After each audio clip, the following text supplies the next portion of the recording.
Hi, and welcome. You're listening to the X22 Report. My name is Dave, and this is episode 1633B, and today's date is August 8th, 2018, and the title of the episode is, Did You Feel It? The Deep State's last-ditch effort will be to unleash...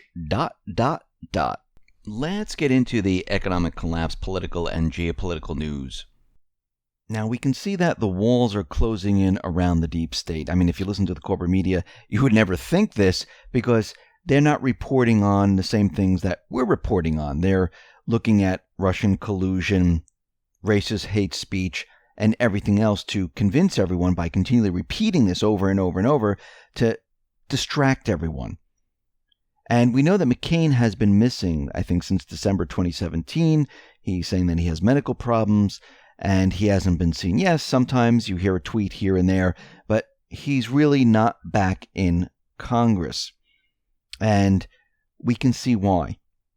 FBI agents right now are calling for Congress to investigate McCain's involvement with the FBI prior to the 2016 election.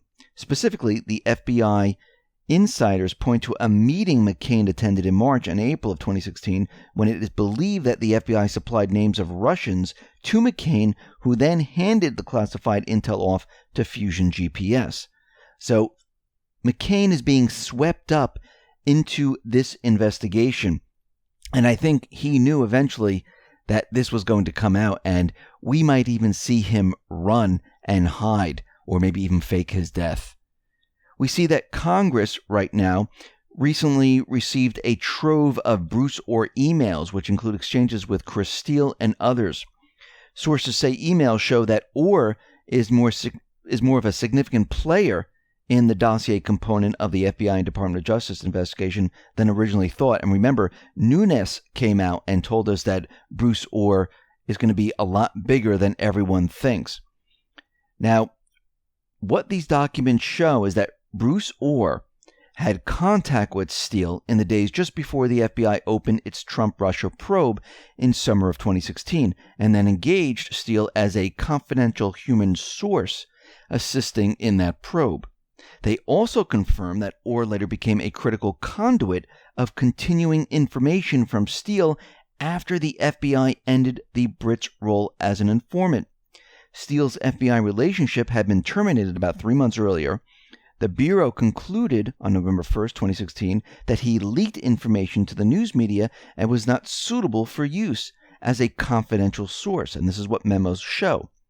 So the FBI specifically instructed Steele that he could no longer operate to obtain any intelligence whatsoever on behalf of the FBI. This is what those memos show. Yet, Steele asked Ohr in the January 31st text exchange if he could continue to help feed information to the FBI.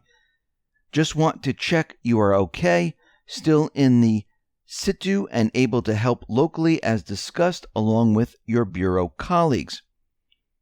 I'm still here and able to help as discussed, Ohr texted back. I'll let you know if that changes. Steele replied, if you end up out though, I really need another Bureau contact, point number, who is briefed. We can't allow our guy to be forced to go back home. It would be disastrous. Investigators are trying to determine who Steele was referring to. Now, new emails, which were obtained by Congress, show Chris Steele was secretly funneling this information to the FBI in 2017 through senior Department of Justice official Bruce Ohr, even after the FBI claimed Steele was terminated for leaking to the media in November 16th, and this is coming from Mark Meadows. The Department of Justice Deputy Bruce Ohr was interviewed after the election 4 times, November 22nd, December 5th, 12th, 20th of 2016, by the Obama FBI.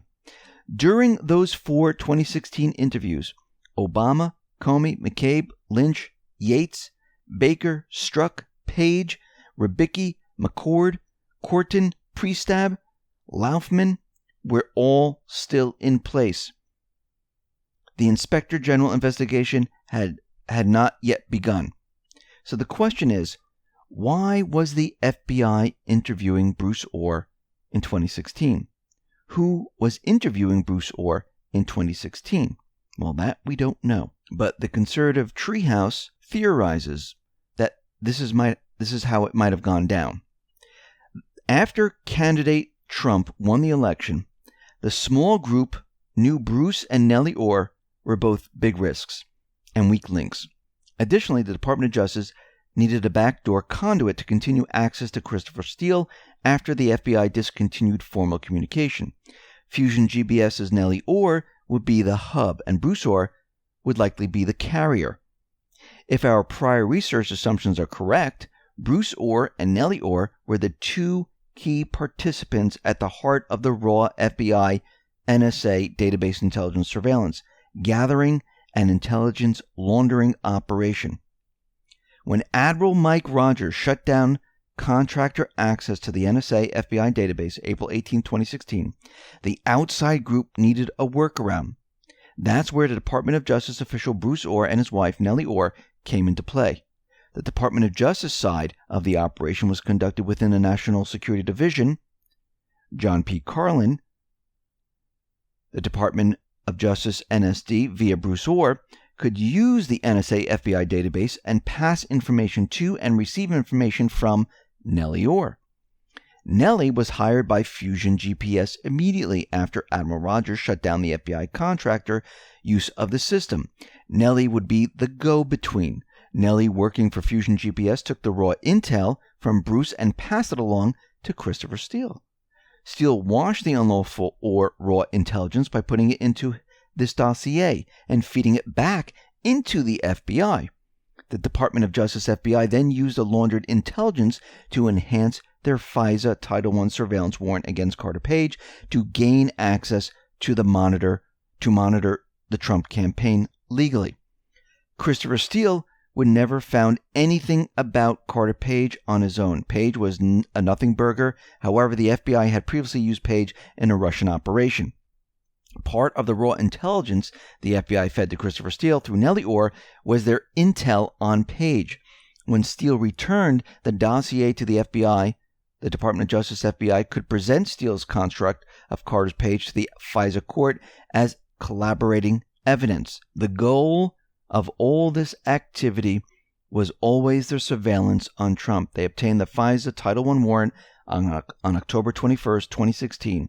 All retroactive surveillance was immediately lawful.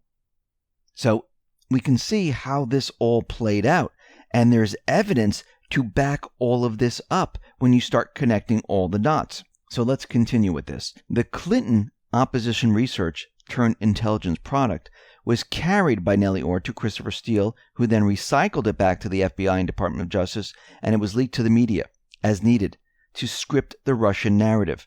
Brennan, CIA and Clapper, ODNI, could enhance the IC product as needed. The Clinton-Steele dossier was a collaboration. The FBI and Department of Justice used the Clinton-Steele dossier and leaks from those assembling the Clinton-Steele dossier as validation for an October 21st Title I FISA surveillance warrant on Carter Page. Three corners of the conspiracy construct relied upon the FISA Title I surveillance. All three of those corners relied on the FISA surveillance warrant being granted. And we can see that there are key players here. Obama at the top. We have Department of Justice, which is Lynch, Yates, Ohr, Carlin. And then on the FBI side, we have Comey, McCabe, Baker, Priestab. And then we have Clinton, Lisa Page, Peter Strzok, Russia Dossier, Fusion GPS, Simpson, Steele, Clinton, Jacoby, Ohr.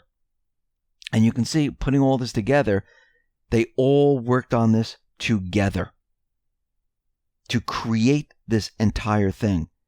And a lot of this information is starting to come out. And once we see the unredacted, declassified information, we're going to start putting all these pieces together. And I think the corporate media knows this. I think the deep state knows this.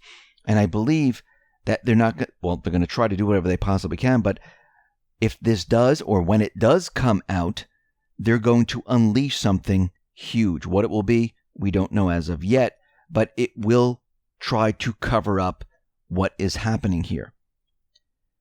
Now, to make matters even worse for the deep state, we see the U.S. Senate has called on Julian Assange to testify.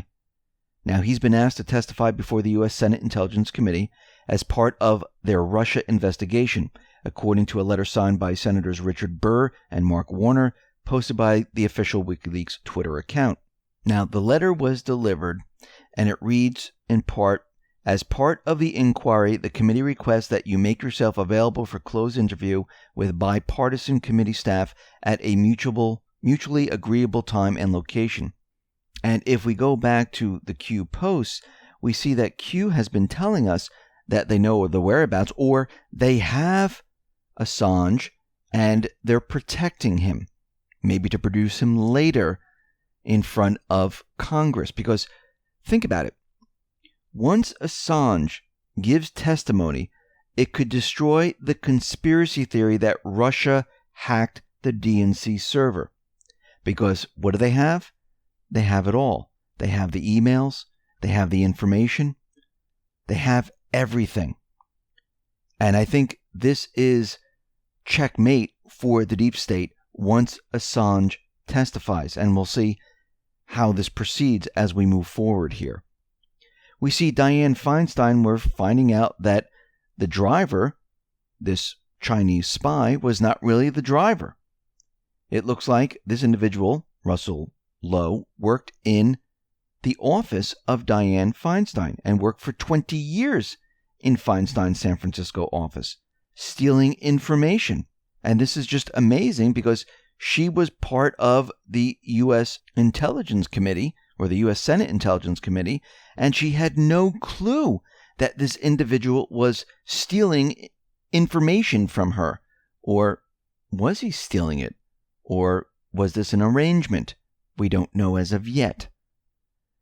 We see that President Trump gave a letter to Rand Paul to be delivered to Putin. Now, this is very interesting because we see that Trump is trading letters back and forth to different leaders. I wonder why, and we mentioned this before, because when you hand a letter and it's sealed, and you hand it to an individual, they're responsible for this letter to get to the right location. Very hard to intercept. You can't eavesdrop on it, so it makes it very difficult to spy on. Because if he just called Putin or used some other electronic device, they know that those systems are probably compromised. This is why Trump is trading letters with Kim Jong-un. This is why Trump is trading letters with Putin and most likely other leaders.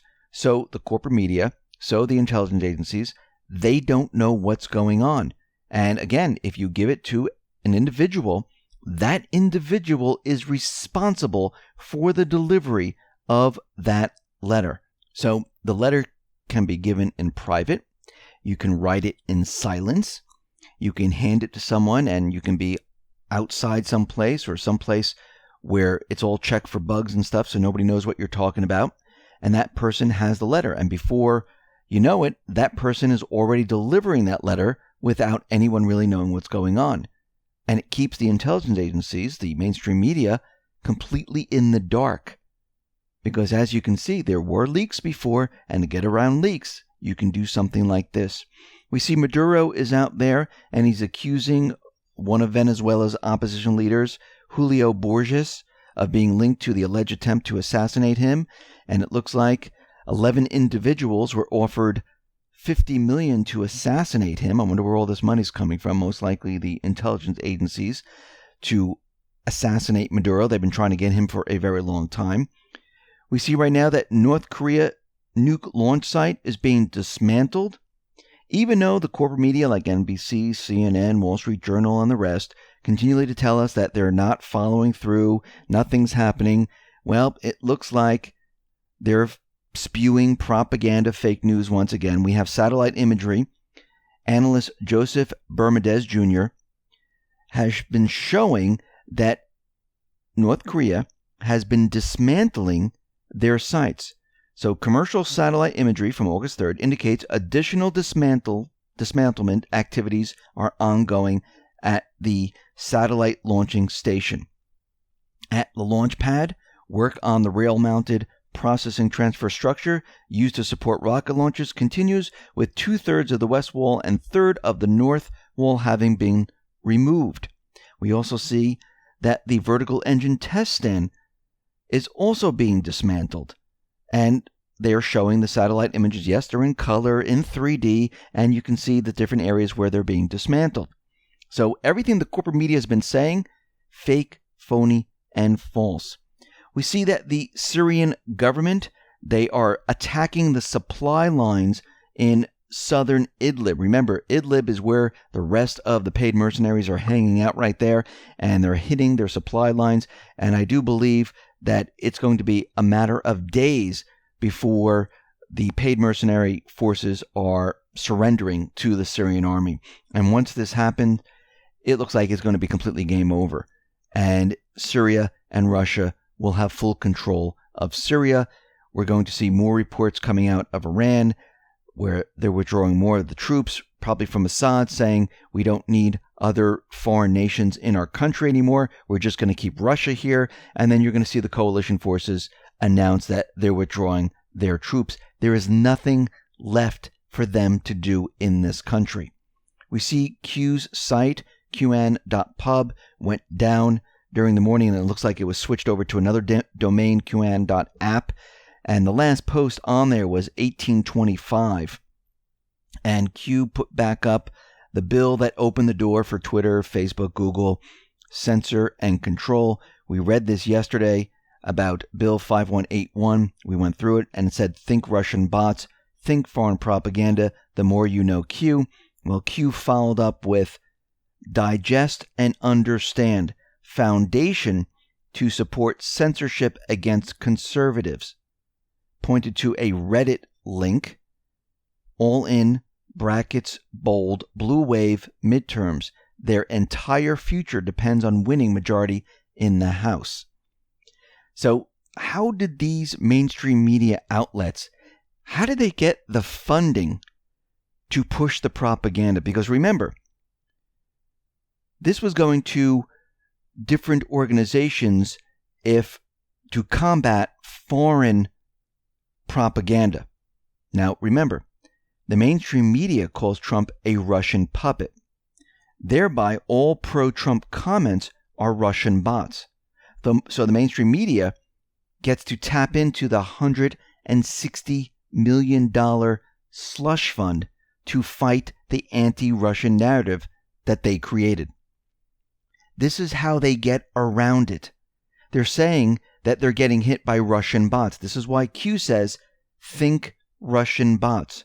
Think foreign propaganda. This is how they're using it and creating the propaganda and getting funded to do so. And it allows them to do it because they're saying they're fighting Russian propaganda when it's not Russia. It's everyone else here in the United States trying to get the truth out, and they're trying to stop it with propaganda. So this is how all this is happening here. But you can see the deep state, they're using everything they possibly have right now. They're full speed ahead, and I would not be surprised if they unleash something huge, because we can see that everything's falling apart. And remember, according to Q posts, the intelligence agencies, the mainstream media, they already have the unredacted IG report. They already know what it says. They already know what's going to be coming out, and they're trying to combat it. This is why you see all the articles about Q, conspiracy, crazy nut jobs, and things like that, because once it does come out, they're going to try to use that saying, this is the crazy nut jobs. This is not true.